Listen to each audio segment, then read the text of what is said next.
Good morning student. मैं तेजगण शर्मा टीके study classes में आपका स्वागत करता हूं। देखिए स्टूडेंट, पिछला जो अपना वीडियो था किसी टेक्निकल प्रॉब्लम की वजह से बीच में स्टॉप हो गया। इसके लिए मैं आपसे क्षमा चाहता हूं, लेकिन फिर से दोबारा से इस टॉपिक्स को दोबारा से मैं आपको समझाना चाहता हूं। प्लीज आप थोड़ा ध्यान से पढ़िए।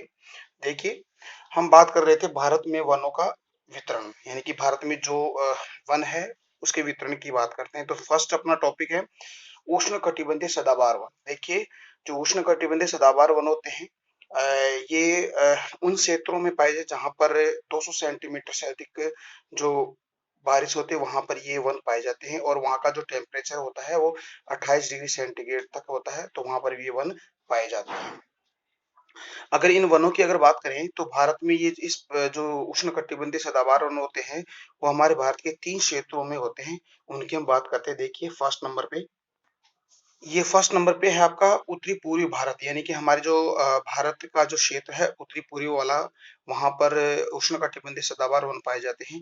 जैसे अगर हम देखें तो तराई प्रदेश, जैसे तराई प्रदेश है, असम है, मेघालय है, त्रिपुरा है, नागालैंड है, मिजोरम है, अरुणाचल प्रदेश है।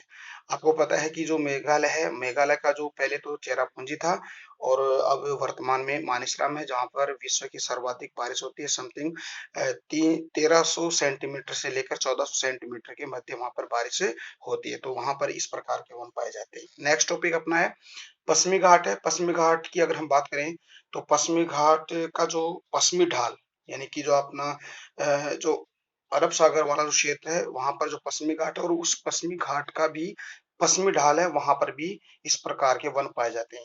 अगर हम बात करें पश्चिमी घाट है महाराष्ट्र से लेकर जो अपना केरला है, केरला के मध्य ये वन पाए जाते हैं, क्योंकि वहां पर भी 200 सेंटीमीटर से अधिक बारिश होती है। इसके अलावा यूनियन टेरिटरी की अगर बात करें तो यूनियन टेरिटरी में हमारा अंडमान निकोबार द्वीप समूह है, वहां पर इस प्रकार के वन पाए जाते हैं। इन वनों की जो लकड़ी है उसकी उपयोगिता की हम बात करें तो ये कम उपयोग वाली लकड़ी होती है, क्योंकि इसमें फर्नीचर का भी काम नहीं होता और हमारी जो आवश्यकता की जो वस्तुएं वो भी नहीं बनती है। केवल इनका ईंधन में प्रयोग लेते हैं, लेकिन ईंधन में सबसे ज्यादा ये प्रयोग में नहीं आती है। क्योंकि ये लकड़ी है ना जो कठोर होती है और ये काली होती है, इसलिए इसका बहुत कम प्रयोग होता है। इन वृक्षों की जो लंबाई है 40 से 60 मीटर सेंटीमीटर तक होती है, इसकी लंबाई होती है। इस प्रकार के वनों के नामों की अगर बात करें तो ये वन होते हैं जैसे लोहे कास्ट है, महोगनी है, गटापारचा है, इबोनी है, तून है, नारियल है, ताड़ है, रबर, सिनकोना, बांस, साल, जंगली आम, गुरपन, तुलसर, बैंत, चपलास, आबनूस, रोजवुड और रबर। आपको पता है कि जो रबर का सर्वाधिक जो प्रोडक्शन होता है हमारे केरल राज्य में होता है। नेक्स्ट वन के प्रकार हैं मानसूनी वन, पतझड़ और परवर्ती वन। देखिए, पतझड़ जो वन होते हैं एक नियत समय में अपने जो पत्ते होते हैं उसको नियत समय में गिरा देते हैं, इसलिए इसको मानसूनी या पतझड़ी वन कहते हैं। अगर हम भारत के क्षेत्र की बात करें ये कहाँ पर पाए जाते हैं तो ये हमारे जो उत्तरी भारत से दक्षिण भारत, यानी कि उत्तर प्रदेश से लेकर तमिलनाडु, और पूर्व में आपका झारखंड, और पश्चिम में आपका मध्य प्रदेश के मध्य, यानी कि अपना जो मिड वाला जो इंडिया है, मिड भारत के अंदर ये वन पाए जाते हैं, मानसूनी वन। इस प्रकार के वनों की जो अनुकूल परिस्थितियां होती है, तो देखिए अनुकूल परिस्थिति में देखें तो 100 सेंटीमीटर से 200 सेंटीमीटर के मध्य जो वार्षिक वर्षा होती है, और जो 26 डिग्री सेंटीग्रेड से लेकर 30 डिग्री सेंटीग्रेड के मध्य का एनुअल जो टेम्परेचर होता है, इन क्षेत्रों में ये वन पाए जाते हैं। यानी कि मानसूनी वन शीत ऋतु के बाद और ग्रीष्म ऋतु के आगमन पर अपनी जो पत्ती है वो नीचे गिरा देते हैं, इसीलिए इनको पतझड़ी वन कहते हैं। इस प्रकार के वन हमारे भारत के 4 क्षेत्रों में पाए जाते हैं, और उन 4 क्षेत्रों की हम बात करते हैं। फर्स्ट नंबर पे है हिमालय के बाहरी व निचले ढालों पर, यानी कि जो हिमालय है, हिमालय का जो बाहरी क्षेत्र है और जो निचले ढाल होते हैं, उन क्षेत्रों में कौन कौन से हमारे जो स्टेट आते हैं उनकी बात हम करते हैं। एक तो एचपी यानी कि हिमाचल प्रदेश, उत्तराखंड, उत्तर प्रदेश, बिहार और पश्चिमी बंगाल और असम के अंदर इस प्रकार के वन पाए जाते हैं। और हमारा जो मध्य भारत है, मध्य भारत में मध्य प्रदेश, छत्तीसगढ़, झारखंड और उड़ीसा के अंदर ये वन पाए जाते हैं। चौथा है आपका पश्चिमी ढाल के पूर्वी ढाल, यानी कि जो पश्चिमी ढाल है उसका पूर्वी ढाल, और पश्चिमी ढाल के पश्चिमी ढाल में आपका उष्णकटिबंधीय सदाबहार वन पाए जाते हैं, और पश्चिमी ढाल के पूर्व ढाल में आपका पतझड़ी मानसूनी वन पाए जाते हैं। उसमें अगर बात करें महाराष्ट्र से लेके केरला तक के इस प्रकार के वन पाए जाते हैं। पूर्वी ढाल के पश्चिमी भाग में आंध्र प्रदेश और तमिलनाडु है, वहां पर भी इस प्रकार के वन पाए जाते हैं। इस प्रकार के वनों की अगर हम बात करें तो इस प्रकार की जो वन है, एक तो शीशम है, साल, सागौन, साखू, आम, आंवला, चंदन। आपको पता है कि चंदन का सर्वाधिक जो प्रोडक्शन होता है वो कर्नाटक में होता है। रोजवुड, कुसुम, बांस, पलास, हरड़, बेहेड़ा, हल्दू, जामुन, सिरस, महुआ, पीपल, बरगद, सेमल और गुलर आदि इस प्रकार के वन पतझड़ी पतझड़ी या मानसूनी वन होते हैं। नेक्स्ट टॉपिक है उष्ण कटिबंधीय वन। देखिए उष्ण कटिबंधीय वनों की हम बात करते हैं। देखिए इस प्रकार की जो वन है वो 50 से 100 सेंटीमीटर वर्षा वाले क्षेत्रों में और 20 डिग्री सेंटीग्रेड से लेकर 35 डिग्री सेंटीग्रेड वाले जो तापमान वाले क्षेत्रों में इस प्रकार के वन पाए जाते हैं। और हमारे भारत में दो ही ऐसे क्षेत्र जहां पर इस प्रकार के वन पाए जाते हैं। पहला है आपका उत्तर पश्चिमी भारत, यानी कि उत्तर पश्चिम भारत के अंदर जो अगर स्टेट की बात करें तो दक्षिण पश्चिमी पंजाब है, हमारा हरियाणा है और हमारा राजस्थान आता है इसमें। दक्षिणी सेकंड नंबर है दक्षिणी प्रायद्वीप के शुष्क भाग, यानी कि हमारा जो प्रायद्वीप का जो पठार है, यानी कि दक्षिणी भारत है, और उसमें भी जो शुष्क वाले जो क्षेत्र हैं जहां पर जो जैसे आंध्र प्रदेश होता है, आंध्र प्रदेश है, कर्नाटक है और गुजरात है, इन क्षेत्रों में इस प्रकार के वन पाए जाते हैं। इस प्रकार के वनों की अगर हम नामों की हम बात करें तो नाम में आता है बबुल, खेजड़ा, आम, जामुन, नीम, महुआ, बरगद, आंवला, रीठा और कीकर। नेक्स्ट टॉपिक की बात करते हैं। नेक्स्ट टॉपिक हमारा मरुस्थलीय वन, यानी कि जो डेजर्ट में जो वन पाए जाते हैं उनकी बात हम करते हैं। और उनकी जो वार्षिक वर्षा होती है 25 डिग्री सेंटीग्रेड, सॉरी 50 सेंटीमीटर से कम वार्षिक वाले क्षेत्रों में, और टेम्परेचर होता है 25 डिग्री सेंटीग्रेड से लेकर 35 डिग्री सेंटीग्रेड तापमान वाले क्षेत्रों में इस प्रकार के वन पाए जाते हैं। इस प्रकार के जो वन है हमारे जो दक्षिणी पश्चिमी पंजाब और पश्चिमी राजस्थान, गुजरात, मध्य प्रदेश के कम वर्षा वाले क्षेत्र में इस प्रकार के वन पाए जाते हैं, क्योंकि यहाँ पर बहुत कम बारिश होती है। इसमें सबसे प्रमुख हमारा जो अरावली पर्वतमाला के पश्चिमी भाग वाला जो राजस्थान का क्षेत्र है, वहां पर इस प्रकार के वन पाए जाते हैं। इस प्रकार के वनों की हम बात करें तो उनकी जो वनों की जो जड़ें होती है बहुत लंबी होती है, और उनकी जो पत्तियां हैं वो छोटी मोटी और कांटेदार होती है, अत्यधिक कांटेदार होती है। और इस प्रकार के वनों में वाष्पोत्सर्जन की क्रिया में जल कम उड़ता है, क्योंकि इनके जो वन है, इनकी जो पत्तियां है वो अपने वाष्पोत्सर्जन के लिए बचने के लिए वो पत्तियां कांटों के में कन्वर्ट हो जाती है। इस प्रकार के वनों के नामों की हम बात करें तो जैसे नागफनी है, केर है, खेर है और खेजड़ा है, खजूर है, बबुल है, बेर, नीम, पीपल, बरगद, रामबांस और थुअर इस प्रकार के वन इसमें पाए जाते हैं। नेक्स्ट टॉपिक है पर्वतीय वन, या हम शीतोष्ण सदाबहार वन भी कहते हैं। तो इस प्रकार के वनों की हम बात करते हैं। देखिए पर्वतों पर छोटी दूरी पर जाने पर जलवायु में परिवर्तन आता है, जहां अलग अलग जलवायु जलवायु वाले वनस्पति पाई जाती है। देखिए आपको पता है कि ऊंचाई के साथ तापमान में गिरावट आती है, तो ऊंचाई के साथ जलवायु में लगातार परिवर्तन होता था, और परिवर्तन से ही ऊंचाई के साथ ही में भी परिवर्तन आता रहता है। तो भारत में पर्वतीय वन दो जगहों पर पाए जाते हैं, जैसे आपके हिमालय के पर्वतीय वन जिसमें आपका हिमाचल प्रदेश और असम, दक्षिणी भारत के पर्वतीय वन जिसमें पंचमढ़ी जो आपका मध्य प्रदेश में, महाबलेश्वर की जो पहाड़ी है वो महाराष्ट्र के अंदर है, यहाँ पर पर्वतीय वन पाए जाते हैं। इन वृक्षों की जो लंबाई की हम बात करें तो इन वनों की जो लंबाई है 15 से 18 मीटर होती है।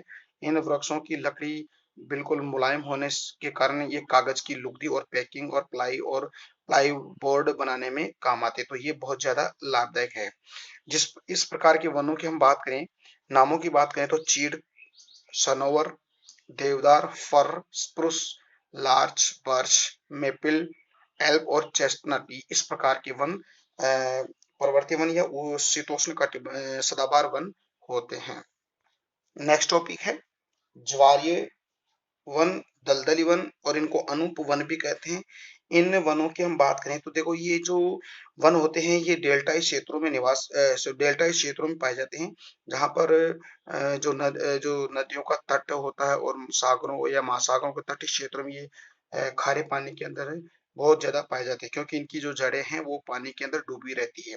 तो इन वनों की हम बात करते हैं तो देखिए ये वन मुख्यतः गंगा, ब्रह्मपुत्र व हुगली नदियों के डेल्टा तथा कृष्णा, गोदावरी, महानदी और गोदावरी नदियों के मुहाने पर कीचड़ या दलदली भागों में ये पाए जाते हैं। समुद्र तटों पर ज्वार भाटा के कारण वृक्षों की जड़ें खारे पानी में डूबी रहती है तथा जड़ों से शाखाएं निकलकर चारों तरफ फैल जाती है। ये इन वनों के नामों की हम बात करते हैं तो देखिए नाम है सुंदरी वन। आपको पता है कि भारत में जो सुंदरबन का डेल्टा वो विश्व का सबसे बड़ा डेल्टा है, जो आपके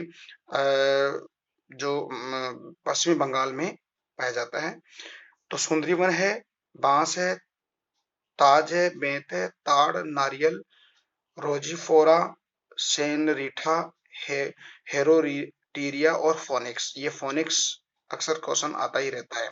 तो इस प्रकार के वन हैं ज्वारीय या दलदलीय अनूप वन। अगला हमारा टॉपिक है वन संसाधन का महत्व। हम वनों की इंपॉर्टेंस की बात करते हैं। देखिए वनों की क्या महत्वता है, इन महत्वता की हम बात करते हैं। वनों के माध्यम से सभ्यता का जन्म और उसका विकास हुआ है। जो भी हमारी जो सभ्यताएं हैं वो वनों के माध्यम से ही उनका जन्म हुआ है, और इन सभ्यताएं जो सिविलाइजेशन है उनका डेवलप भी इन्हीं वनों के माध्यम से हुआ है। जिस क्षेत्र में वनों का विकास रुक गया वहां शुष्कता बढ़ते बढ़ते ये डेजर्ट यानी कि मरुस्थल में कन्वर्ट हो जाती है, यानी कि मरुस्थल में परिवर्तित हो जाती है। जिस प्रकार हमारा राजस्थान का पश्चिमी क्षेत्र है जो धीरे धीरे वनों के विनाश के माध्यम से रेगिस्तान बढ़ता ही जा रहा है। वन संसाधन प्रत्यक्ष और अप्रत्यक्ष रूप से मनुष्य को भोजन, रोजगार व आश्रय प्रदान करते हैं। यानी कि वनों के दो प्रकार के लाभ होते हैं, एक तो प्रत्यक्ष और एक अप्रत्यक्ष। अगर एग्जाम्पल के तौर पे देखें तो वन यानी प्रत्यक्ष लाभ होते हैं कि वनों से हमें लकड़ी मिलती है, ये तो प्रत्यक्ष हो गया। अप्रत्यक्ष लाभ की अगर बात करते हो, वनों से हमें क्या ऑक्सीजन वगैरह, और वनों के माध्यम से क्या होता है वर्षा होती है, ये इसके अप्रत्यक्ष। तो आगे इसका इस टॉपिक के बारे में बहुत बढ़िया तरीके से अपन पढ़ेंगे। तो प्रत्यक्ष और अप्रत्यक्ष लाभ इस प्रकार के होते हैं। वनों की महत्वता के बारे में कहा जाता है कि वन राष्ट्रीय संपत्ति है। बिल्कुल राइट बात है कि वन राष्ट्र की संपत्ति है। तो ये इसकी महत्वता थी। नेक्स्ट टॉपिक ये है वनों से प्रत्यक्ष लाभ। देखिए वनों से प्रत्यक्ष क्या है, लाभ क्या है, यानी कि भारत की जो राष्ट्रीय आय है उस राष्ट्रीय आय में वनों का लाभ है 2%। लाखों लोगों को रोजगार भी इन वनों के माध्यम से ही मिलता है। भारत की लगभग 2.5 करोड़ आदिवासी जनसंख्या वनों में ही निवास करती है। वन लगभग 5.5 करोड़ पशुओं को चारा की सुविधा प्रदान करते हैं। वनों से इमारती उपयोग, फर्नीचर, कृषि उपकरणों, रेल के डिब्बे, जहाज, वाहनों व ईंधन आदि के लिए लकड़ी प्राप्त होती है। वनों से अप्रत्यक्ष लाभ की हम बात करते हैं तो देखिए वनों से अप्रत्यक्ष लाभ कौन कौन से होते हैं। वन वातफोर सृजन क्रिया द्वारा वायु को आर्द्र बनाकर वर्षा कराने में सहायक होते हैं। पहला लाभ तो ये हो गया अप्रत्यक्ष। दूसरा अप्रत्यक्ष लाभ ये है कि वनों से जल धीमी गति से बहता है, जिससे मृदा का अपरदन या बाढ़ का प्रकोप कम हो जाता है। यानी कि दूसरा इसका लाभ ये है कि जहाँ वन होते हैं वहां पर पहली बात तो धीमी गति से जल बहता है, और धीमी गति से जब जल बहता है तो मृदा का अपरदन भी कम होता है, साथ ही बाढ़ के प्रकोप भी बहुत कम होते हैं। ये इसका सेकंड अप्रत्यक्ष लाभ है। थर्ड की बात अगर हम करें तो ये क्या है कि मरुस्थल के मार्च को रोकता है। देखिए मरुस्थल का मार्च क्या होता है कि जो मरुस्थल का जो धीरे धीरे आगे बढ़ना ही मार्च कहलाता है। तो मरुस्थल को आगे बढ़ने से वन रोकते हैं। वनों से आंधी तूफान की प्रचंडता भी कम होती है। वनों के भूमि में दब जाने पर दीर्घ काल में ये कोयले का रूप ले लेता है, यानी कि वनों के माध्यम से हमें कोयला प्राप्त होता है। अगला टॉपिक है इसमें, वनों की पत्तियां मृदा से ह्यूमस तथा जीवांश मिलने से मृदा की उर्वरता बढ़ जाती है, यानी कि वनों की पत्तियां जब मिट्टी के अंदर समा जाती है तो उसमें मिट्टी में क्या होता है कि ह्यूमस की मात्रा और जीवांश की मात्रा बढ़ जाने से मृदा की उर्वरता शक्ति बढ़ जाती है और उसमें बहुत बढ़िया कृषि एग्रीकल्चर होती है। वन हरित गृह प्रभाव को रोकते हैं, यानी कि जो हरित गृह प्रभाव होता है उसको भी उसको भी रोकता है। कहने का मतलब है जो इन्वायरमेंट के अंदर जो टेम्परेचर बढ़ता है उसको मेंटेन वन ही करते हैं। नेक्स्ट टॉपिक है वन विनाश के दुष्प्रभाव, यानी कि वनों के विनाश से क्या क्या गलत प्रभाव पड़ते हैं, उसके उन प्रभावों की बात करते हैं। देखिए, अगर हम विनाश करते हैं वनों के तो पहली बात तो वर्षा की मात्रा कम हो जाती है और जलवायु कैसी हो जाए, शुष्क जलवायु हो जाती है।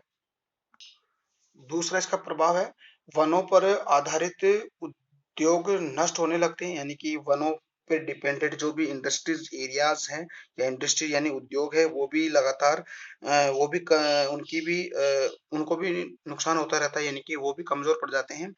वनों के विनाश से नदियों का प्रवाह तेज होने लगता है जिससे बाढ़ आने की संभावना भी रहती है। अगला है भूमिगत जल स्तर कम होता है तथा चारे की कमी होने लगती है। आंधी तूफानों की प्रचंडता बढ़ती है और मरुस्थल का प्रभाव बढ़ने लगता है। इमारती लकड़ियां कम होने लगती है। तो ये सारे के सारे इसके दुष्परिणाम है। अगला टॉपिक है वनों का संरक्षण, यानी कि वनों का संरक्षण हमें करना चाहिए। देखिए, वनों का संरक्षण करना मानव जनसंख्या के लिए अति आवश्यक है क्योंकि वनों से प्रत्यक्ष और अप्रत्यक्ष लाभ प्राप्त होता है। भारत में वन संरक्षण व विकास के साथ बेटी बचाओ बेटी पढ़ाओ का निम्न दृष्टांत अनुकरणीय है। राजस्थान के जोधपुर में अमृता देवी ने अपने प्राण देकर भी वृक्षों की रक्षा की। वन संरक्षण का इससे बड़ा उदाहरण विश्व में दूसरा नहीं है। यानी कहने का मतलब है कि हमारे मारवाड़ी ने जोधपुर में 1730 के अंदर एक घटना घटी थी अमृता देवी के माध्यम से। वहाँ की जो रियासत की जो राजा थे उन्होंने 1730 में वनों की कटाई लगातार की तो अमृता देवी ने उसका विरोध किया और इसके साथ 363 महिलाओं ने भी अपनी जान गंवाई, इसलिए ये वन संरक्षण का एक सबसे बड़ा उदाहरण है। इसके अलावा दूसरा उदाहरण आपको 1772 ईस्वी में टिहरी गढ़वाल उत्तराखंड के अंदर गोरा देवी और बहुलाल सुंदरलाल बहुगुणा के नेतृत्व में ये आंदोलन हुआ था, उसको हम चिपको आंदोलन कहते हैं। इसके अलावा 1983 यानी कि 1983 में केरल में अपिको आंदोलन हुआ था। ये भी एक वनों के संरक्षण में ही ये आंदोलन था। तो कहने का मतलब है कि वनों के संरक्षण हमें लगातार करना ही चाहिए क्योंकि वन है तो जीवन है और हमारा भविष्य भी इन वनों पर ही डिपेंडेंट है। इसके अलावा बात करते हैं हम आगे। बिहार के भागलपुर जिले में दरहरा नामक एक छोटा गांव है। इस गांव में बेटी और वृक्ष बचाकर पूरी दुनिया के समक्ष एक बेजोड़ उदाहरण प्रस्तुत किया, यानी कि जो बिहार का जो भागलपुर है, भागलपुर जो जिला है वहां पर एक छोटा गांव है, गांव का नाम है धरहरा। यहाँ पर बेटी को और वृक्ष को दोनों को समानता की दृष्टि से देखा जाता है और दोनों को अच्छी तरह से उनकी सुरक्षा की जाती है। तो ये इसका सबसे बड़ा उदाहरण है, एग्जाम्पल है। डियर स्टूडेंट, ये था आपका वनों के वितरण की बात। अब इसके बीच में एक बात मैं कहना चाहता हूँ। आपको पता है कि ये मैंने एक चैनल बनाया है टीके स्टडी क्लासेस। सो प्लीज अपने ये चैनल है उसको लाइक शेयर और सब्सक्राइब करना ना भूलें।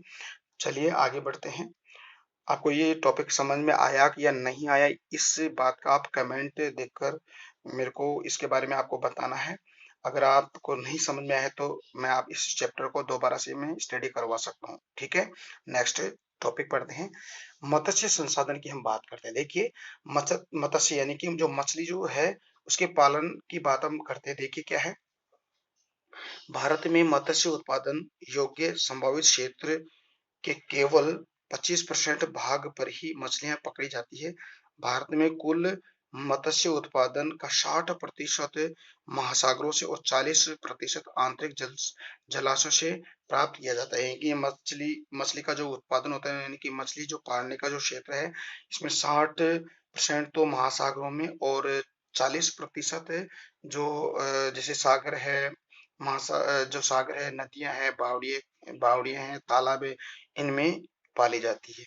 देश के विभिन्न भागों में लगभग 1800 प्रजातियों की मछलियां पाई जाती है, यानी कि हमारे भारत देश में समथिंग 1800 प्रकार की मछलियों की प्रजातियां पाई जाती है। नेक्स्ट टॉपिक है भारत में मत्स्य उद्योग का महत्व। देखिए क्या है इसका महत्वता क्या है। मछलियां प्रोटीन युक्त आहार होने से आहार को संतुलित बनाकर कुपोषण से हमारी क्या करती है, रक्षा करती है।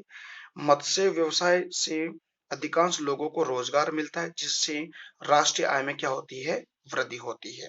तीसरा महत्व है मछलियों के आयात निर्यात से विदेशी मुद्रा प्राप्त होती है, जो व्यापार के संतुलन में सहायक है। चौथी इसकी महत्वता है मत्स्य व्यवसाय में 1.5 लाख नावें और 8 लाख परिवार इसमें लगे, यानी कि इन लोगों को रोजगार मिलता है। नेक्स्ट टॉपिक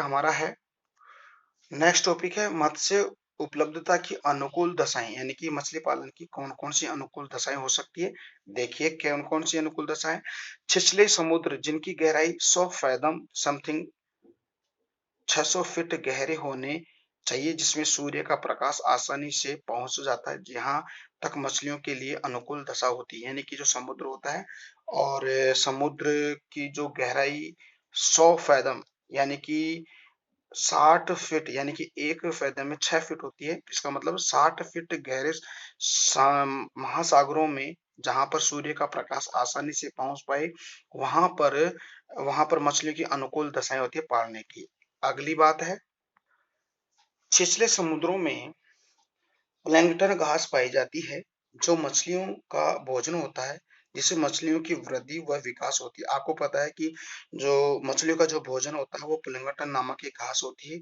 उस घास को जो घास को खाकर ही मछलियां पाली जाती है। इस प्रकार अगर देखिए हमारा जो उत्तरी अटलांटिक महासागर है, उत्तरी अटलांटिक महासागर के अंदर प्लैंकटन घास होती है, वहां पर बहुत ज्यादा मछलियां पाली जाती है, जिसको ग्रांड बैंक के नाम से, डोवर बैंक या ग्रांड बैंक के नाम से जाना जाता है। अगली बात है नदियों के मुहानों पर प्लैंकटन नामक छोटे जीव के लिए भोजन के आवश्यक महत्व पर्याप्त मात्रा में मिल जाते हैं, जिनका मछलियां अपना भोजन बनाती है। अगली बात है ठंडी और गर्म जल धाराओं के मिलन स्थल भी मछली प्राप्ति के मुख्य क्षेत्र होते हैं। आपको पता है कि एक तो गल्फ स्ट्रीम की और लेब्राडोर की जो जलधारा होती है, जो फॉकलैंड सॉरी न्यू फाउंडलैंड के पास आकर वहां पर दोनों आकर मिलती है, जैसे वहां पर एक कुहासा